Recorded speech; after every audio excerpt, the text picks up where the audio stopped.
হরে কৃষ্ণ, রাধে রাধে।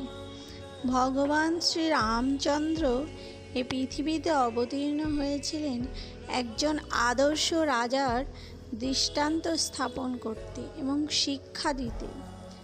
একজন রাজা কেমন হওয়া উচিত, দৃষ্টান্তটি হচ্ছে রাম রাজ্য। এটি ভগবান শ্রী রামচন্দ্রের রাজ্য, কারণ এখানে প্রত্যেকেই সুখী। প্রত্যেকেই ভগবান রামচন্দ্রের জীবনে অনেক লীলা আছে।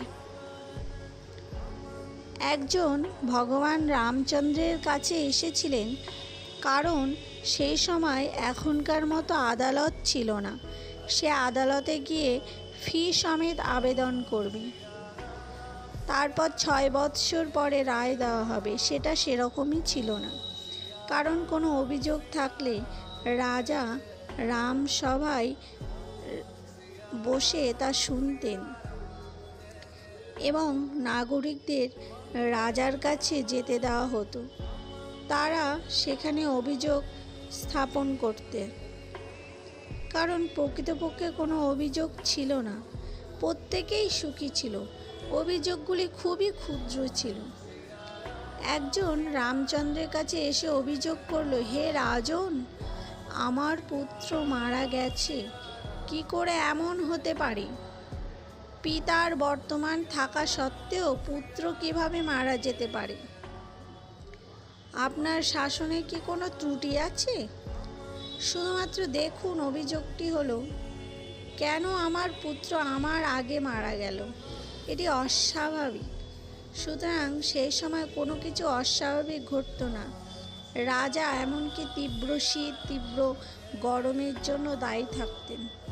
শ্রীমদ্ ভাগবতে একটি কথিত আছে, রাজারা কতখানি দায়িত্বশীল ছিলেন। তারা সর্বদা নাগরিকদের সুখ স্বাচ্ছন্দ্যের জন্য ভাবতেন। নাগরিকরাও অত্যন্ত ভালো ছিলেন।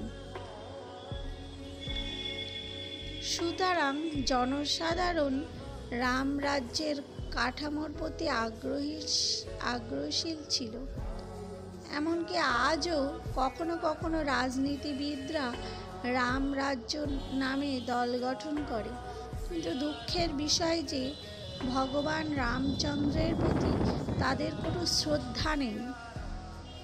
কখনো কখনো বলা হয় যে জনগণ ভগবান ব্যতীত ভগবানের রাজ্য চান। এই রকম উচ্চ আশা কখনো পূর্ণ হয় না।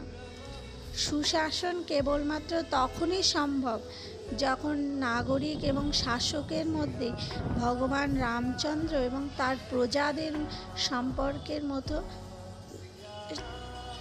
সদৃশ হয়। ভগবান রামচন্দ্র তার রাজ্য শাসন করতেন এমনভাবে যেন একজন পিতা তার সন্তানের প্রতি দায়িত্বশীল হয়, এবং নাগরিকরাও ভগবান রামচন্দ্রের সুশাসনের প্রতি কর্তব্যপরায়ণ ছিলেন। তারা রামচন্দ্রকে তাদের পিতার মতো দেখতেন।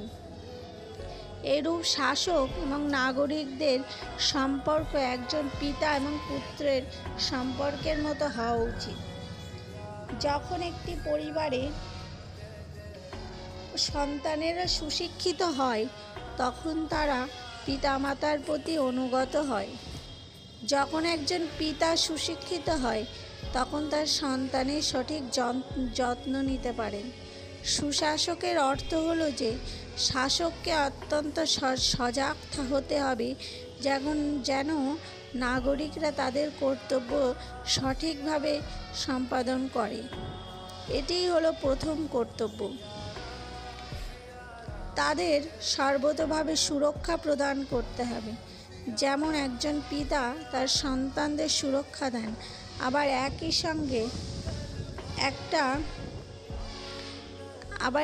সঙ্গে কঠোর শাসন করেন। হরি বল।